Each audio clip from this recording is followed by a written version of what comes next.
So here it is, aka Patters, one of the greatest historical Roman movies of all time. If you want the idea of what it was like to live an opulent lifestyle in ancient Rome, you can watch Gladiator II. If you like more of the original Gladiator, you can watch Gladiator II. If you like big, giant movie spectacles, you can watch Gladiator II. And here we go. If you like giant, crazy, cool fights, you can watch Gladiator 2. All of those things I just named.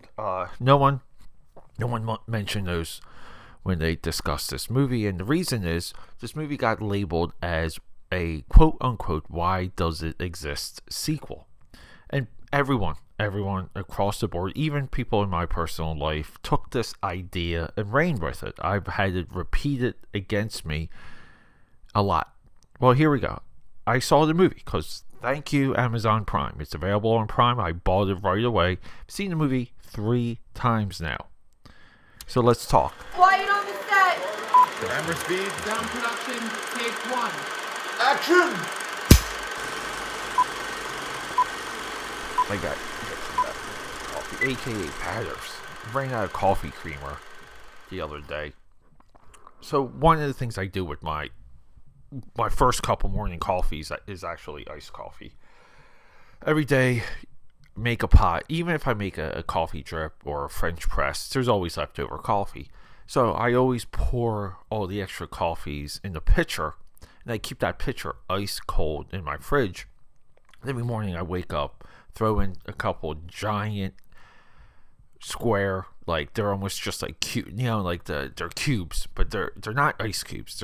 They're these giant cubes. They're for whiskey glasses, but I use 3 of those.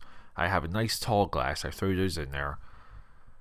Cold coffee becomes iced coffee, and then we hit it with some nice creamer. But I am at the last of my creamer. R.I.P. to my sweet French. Wait. This is sweet vanilla French creamer. Yeah, so we're at it again. This Wiley podcast, the Film Buff podcast, where the movies I put on my slate, I actually watch. I watch them in detail. Sometimes I'm so enthralled by the negative feedback of movies, especially modern day ones, I can't stop watching any of these movies once they hit, meaning I may have enjoyed a performance, a part. I may have even just like looking at the movie, almost like a painting. I watch a lot of these movies with sound completely up to the point where I have subwoofers underneath my sofa, my viewing sofa. Those cranked up, everything cranked up, everything vibrating. I remember Tommy Lee had a vibrating sofa on the cribs, always wanted it. So we have that experience. Or we have it with no sound at all. This is how I absorb movies. What's also amazing to me is a lot of these film critics out there. Peter Craig, David Scappa. These are the writers of this movie. One's credited with story, one's credited with with story and screenplay. These guys are the preeminent Hollywood writers. Peter Craig's credits alone goes all the way back to the 2010 Town, Hunger Games, Mockingjay 1-2, which are incredible.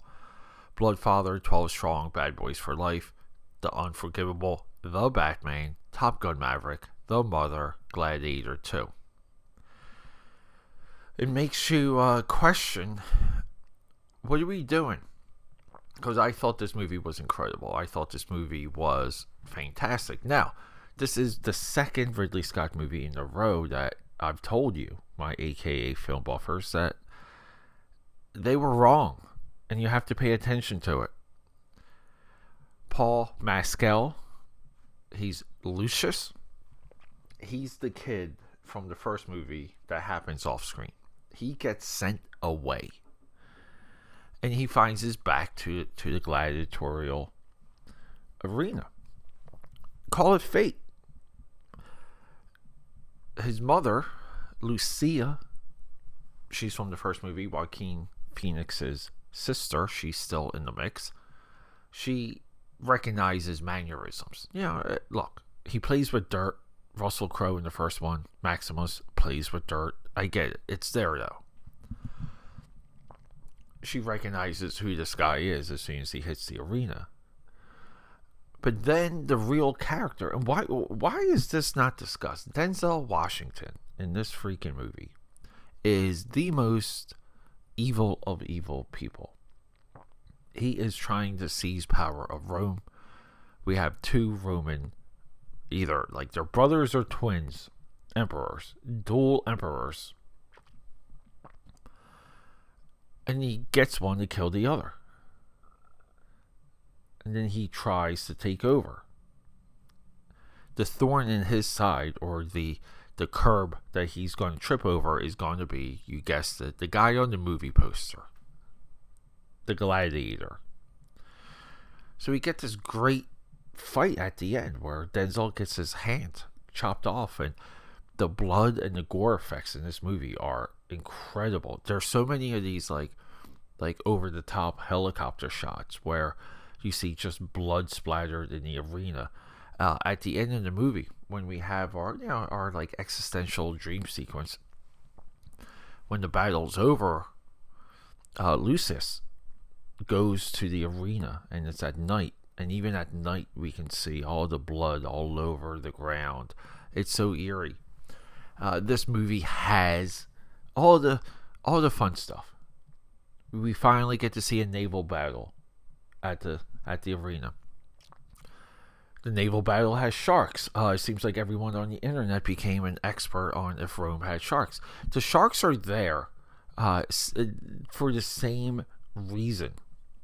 For the same reason why we have these almost like weird hybrid animals, where people, like these mutated animals, and that freaked people out. If the Romans are able to flood the arena and have a naval battle, we are to assume that they're immensely resourceful. I mean, they did run gates and chains across giant rivers. In the beginning of the movie, we see that they have boats with towers that they can raid a wall. These are all things that they had. The Romans were engineering marvels. So why wouldn't they have sharks? We can assume that they have sharks. And people say, oh, it's not written. And I get it, but it's the idea of how resourceful they were. It's a good way to illustrate that these are not barbarians, that these are immensely sophisticated individuals. And when it comes to the hybrid creatures that I just heard echoed back to me, I couldn't wait to see them, to be honest. It was like because if the Romans can capture sharks, because they're resourceful, they're going to try and breed things. They understand how breeding works. These are not wild ideas. They also, dare I say, make the movie more interesting. How cool is it that they can introduce a different animal that we can predict the outcome of? Our first entry into the arena, we have a rhino. That's cool. We want to see the rhino. Could you ride a rhino on horseback? Could you ride it like a horse? I don't know. I have no idea. But it's the idea. It's the idea that they're up against the impossible. So I don't know. Sometimes the metaphors and the allegories that we want in the story when they're in front of our face, we get nitpicky about it. Pedro Pascal, he's our general, and he's between two worlds, and he has a wonderful death in this movie. Who's our Cine? John Matheson. What else has John Matheson done real quick? John Matheson, here we go. Oh my God, this guy's done 100 movies. K-Pax, Hannibal, Gladiator. K-Pax is great with Kevin Spacey. Alright, so he's somewhat of a Ridley guy. X-Men First Class, 47 Ronin, underrated. Pain, underrated. Men from Uncle, underrated. King Arthur and the Legend of the Sword, underrated. Logan, we all love Logan. You have to love Logan. Recently, The Shepherd. Recently, Bonhoeffer. Wow, 2025 Jurassic World Rebirth. Why did they just call it Jurassic Rebirth? So cinematographers rock and roll. I guess my only noticeable issue with this flick is the music. Harry Gregson Williams, excuse me. And he's got Ants, 1998. I love it. This guy has a absolute Kingdom of Heaven, another Ridley Scott collaborator. Gone Baby Gone, Shrek the Third, X-Men Origins, Wolverine. There we go. So he's done the town. So we have so many already cross collaborators, people who have worked together, and these are the people that weave our culture. These are the people that make the entertainment that we love. My issue with Gladiator 2 is, and it's so funny because the Superman trailer gets knocked for using the John Williams music. The idea that these movies have to be separate from the franchises that they spawn, we sometimes realize that the music does connect to us, and the music programs us a certain way. All the Hans Zimmer work in the first Gladiator is it's absolute perfection, I gotta say. There's not a lot of in this movie what my ears didn't want to like perk up and pay attention to. I don't know why. This guy seems fully capable. I mean, he's got Alien Covenant. He's got a million movies that we enjoy here. There you go. The Zookeeper's Wife. You got to take assignments, right? I mean, he's done up to 4 movies in one calendar year, which is crazy. That means they're just doing a movie every couple months. But no, AKA Patters. So could the music be better, more impactful? The Gladiator music is iconic. I don't think people realize that until they saw this movie. We get some hints of some of the original notes. That's my only gripe. But to me, though, the music for the original is so well intertwined.